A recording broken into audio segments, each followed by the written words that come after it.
चलिए अब देख लेते हैं खबरें रफ्तार से। प्रदेश कांग्रेस कमेटी की वर्चुअल बैठक आज 12 बजे होगी, जहां प्रदेश में बढ़ते कोरोना संक्रमण से उपजे हालात और संगठन से जुड़ी गतिविधियों पर चर्चा होगी। कांग्रेस कमेटी की वर्चुअल बैठक में राजस्थान प्रभारी अजय माकन, प्रदेश कांग्रेस कमेटी के अध्यक्ष गोविंद सिंह डोटासरा और सीएम गहलोत शामिल होंगे।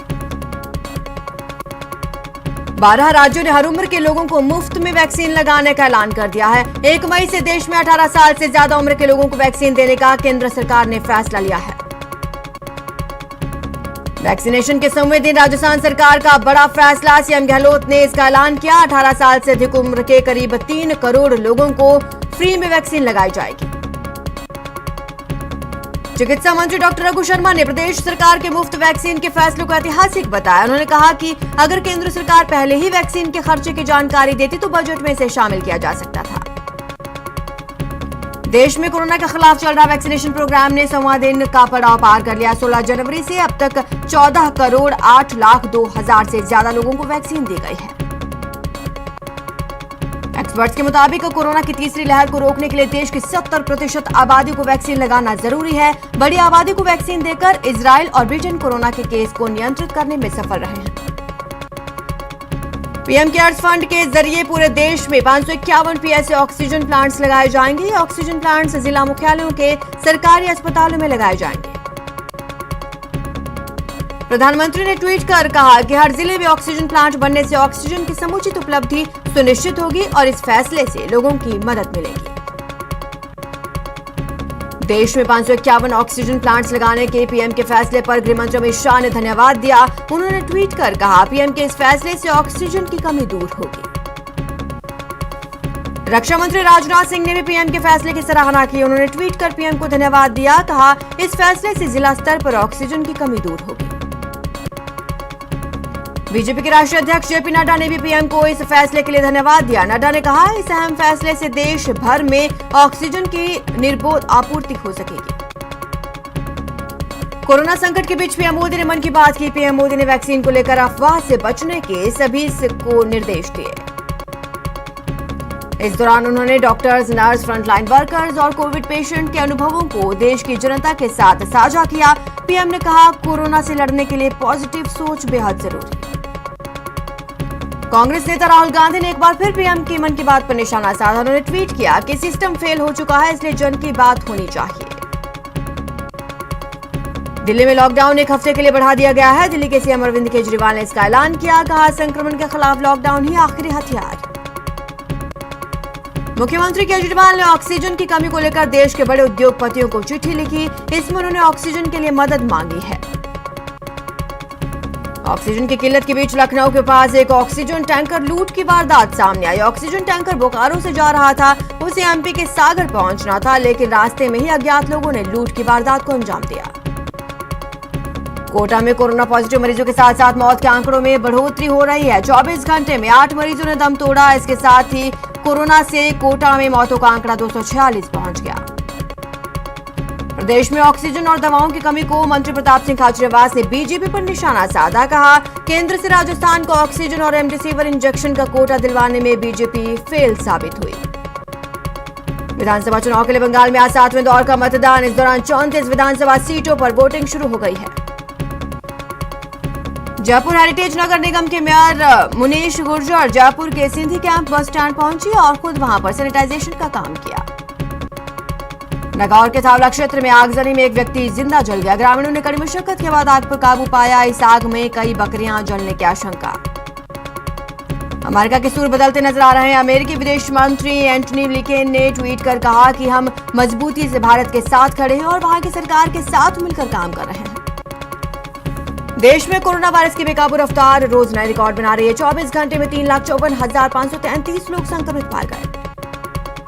तो वहीं राजस्थान में एक दिन में 15,809 केस आए, जबकि 74 लोगों की जान चली गई। आज प्रदेश की सभी अदालतों में अवकाश रहेगा। जज जस्टिस मोहन एम शांत नागोदर के निधन के चलते हाईकोर्ट प्रशासन ने आदेश जारी कर अवकाश घोषित किया। गहलोत सरकार ने 23 अप्रैल को जारी गाइडलाइन में आंशिक संशोधन करते हुए कुछ राहत प्रदान की है। राज्य सरकार ने सब्जियों और फलों के ठेले, cycle rickshaw, auto rickshaw, mobile van से रोजाना विक्रय करने की अनुमति प्रदान कर दी है। अब सुबह 6 बजे से शाम 5 बजे तक विक्रय की अनुमति रहेगी। गृह विभाग ने संशोधित कर आदेश दिए। गाइडलाइंस में आंशिक संशोधन के तहत अब निजी वाहनों में पेट्रोल डीजल सुबह 7 बजे से दोपहर 12 बजे तक भरवाया जा सकेगा। राजस्व मंत्री हरीश चौधरी ने अपना 1 महीने का वेतन प्रदेश में 18 से 45 आयु वर्ग के नागरिकों को निःशुल्क कोविड वैक्सीन के लिए देने का ऐलान किया। जयपुर में नया कोविड केयर सेंटर पूरी तरह से तैयार हो चुका है। बिलवा में राधा स्वामी सत्संग परिसर में नया कोविड केयर सेंटर तैयार किया गया है। इस नए राज्य के सबसे बड़े कोविड केयर सेंटर में फिलहाल 700 बेड्स लगाए गए। राजसमंद के एक खेत में अज्ञात कारणों से आग लग गई, जिससे हजारों रुपए का नुकसान हो गया। अलवर जिले के बहरोड थाना क्षेत्र में शराब ठेके पर शॉर्ट सर्किट होने की वजह से आग लग गई, जिससे दुकानों में रखी लाखों की शराब और फर्नीचर जलकर खाक हो गया। चुरू के सुजानगढ़ में एक युवक ने घर में पंखे से लटक कर अपनी जान दे दी, जिसमें पूरे इलाके में हड़कंप मच गया। कोटा में ट्रिपल मर्डर की सनसनीखेज वारदात को अंजाम देने के मामले में पुलिस ने एक और आरोपी को गिरफ्तार किया। बीकानेर में एक पति ने पत्नी की हथौड़ा मारकर हत्या कर दी, जिसके बाद पुलिस ने उसे हिरासत में ले लिया। धौलपुर के सालेपुर गांव के पास ओवरटेक करने के दौरान 2 ट्रैक्टर्स बेकाबू होकर नीचे खेतों में पलट गए। इस हादसे में एक युवक की मौके पर ही मौत हो गई। धौलपुर के कोतवाली थाना इलाके में 2 पक्षों में झगड़ा हो गया, जिसमें फायरिंग हो गई। फायरिंग के दौरान गोली के छर्रे लगने से 2 लोग घायल हो गए। जालौर में पुलिस ने अनुशासन पखवाड़ा के दौरान कार्रवाई करते हुए सब्जियों के ठेलों पर की तोड़फोड़, जिसका वीडियो सोशल मीडिया पर वायरल हो रहा है। झालावाड़ में पूर्व विधायक कंवरलाल मीणा के खिलाफ उनके अस्पताल में इलाज कराने गए दंपति ने मारपीट करने को लेकर मामला दर्ज कराया।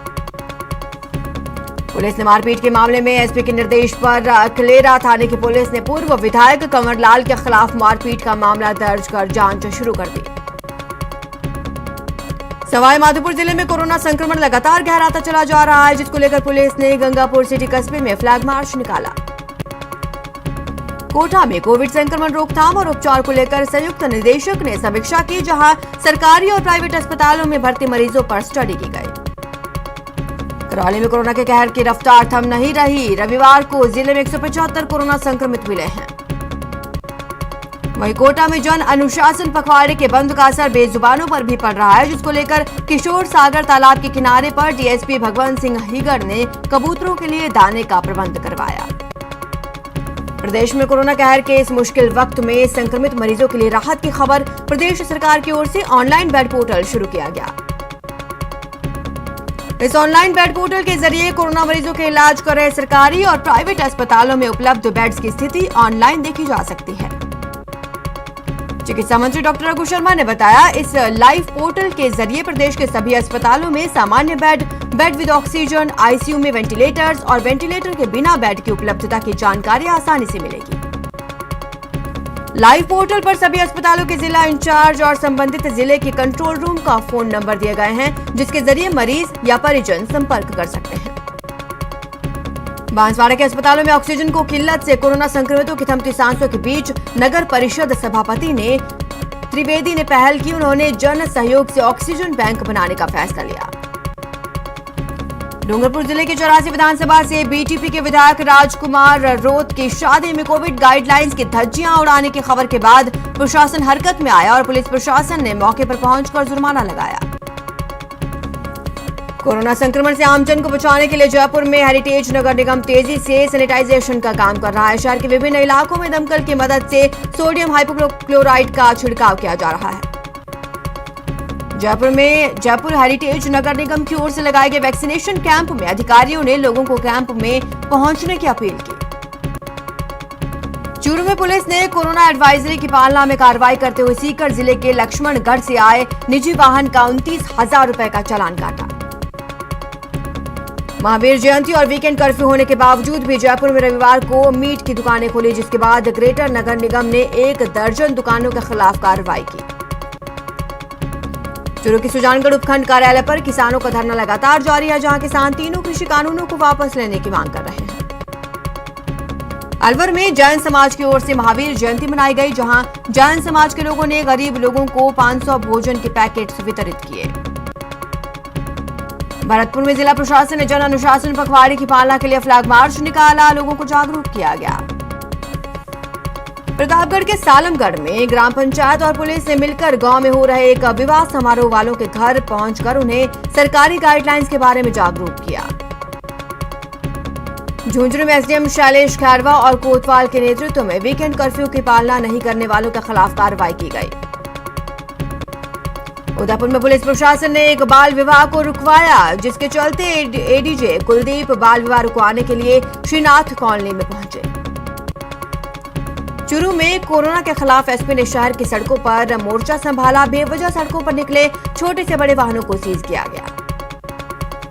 मुख्यमंत्री चिरंजीवी स्वास्थ्य बीमा योजना के तहत पोखरण में 6 वार्ड्स में लगे शिविर, 62 लोगों का हुआ रजिस्ट्रेशन। पालिका अध्यक्ष मनीष पुरोहित और ईओ तौफिक अहमद ने किया निरीक्षण।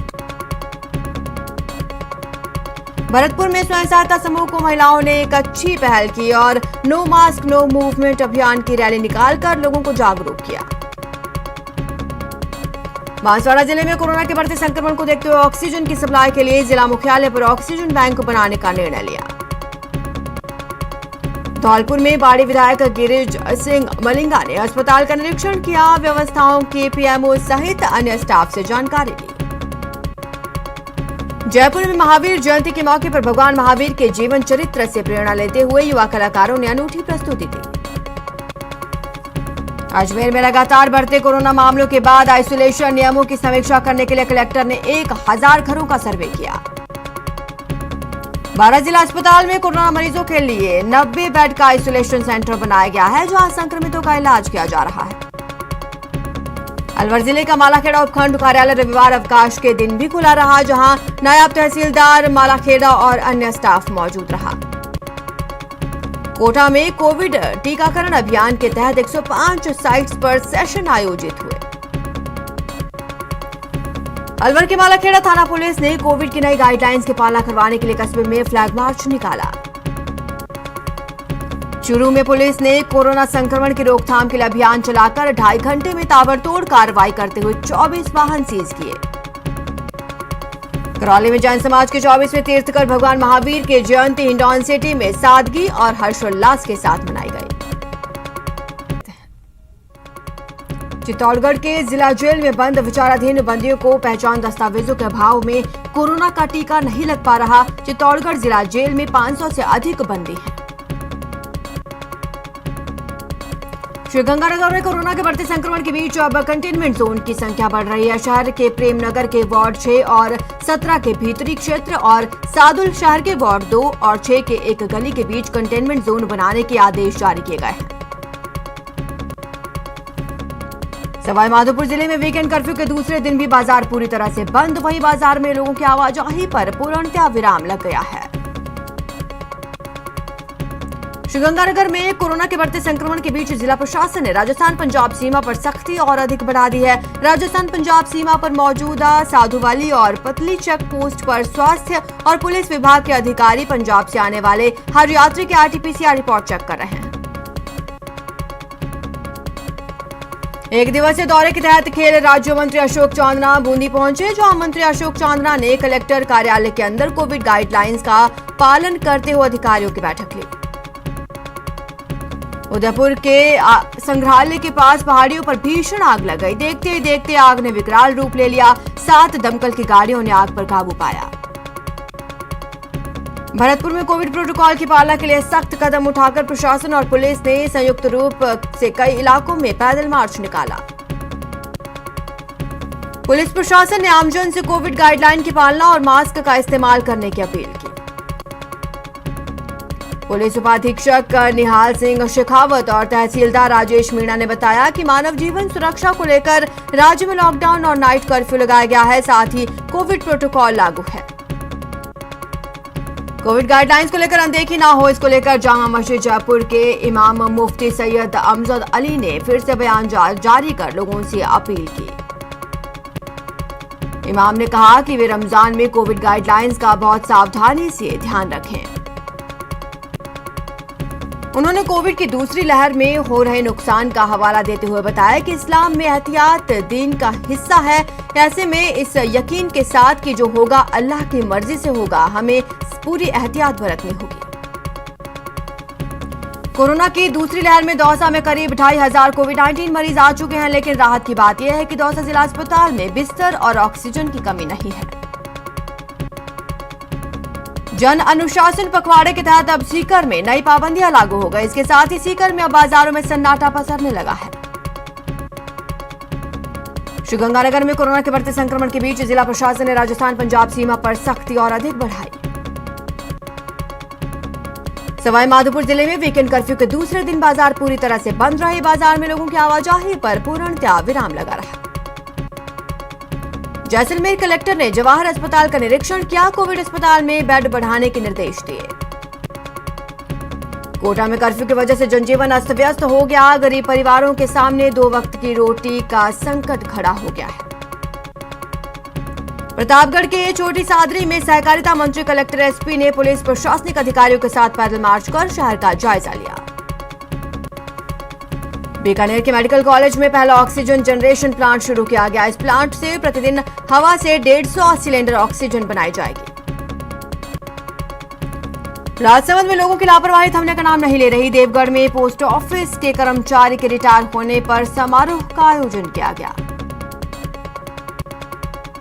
जैसलमेर के जिला अस्पताल में ऑक्सीजन जनरेटर प्लांट शुरू होने के बाद प्रत्येक बेड पर ऑक्सीजन सप्लाई शुरू हो गई है। इससे पहले तक ऑक्सीजन के लिए पूरी तरह बाड़मेर के प्लांट पर निर्भर रहना पड़ता था।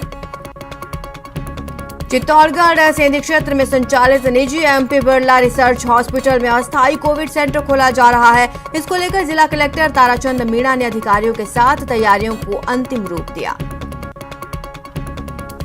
डूंगरपुर जिले में कोरोना संक्रमण लगातार पैर पसार रहा है। इसके बावजूद लोग वीकेंड कर्फ्यू का पालन नहीं कर रहे।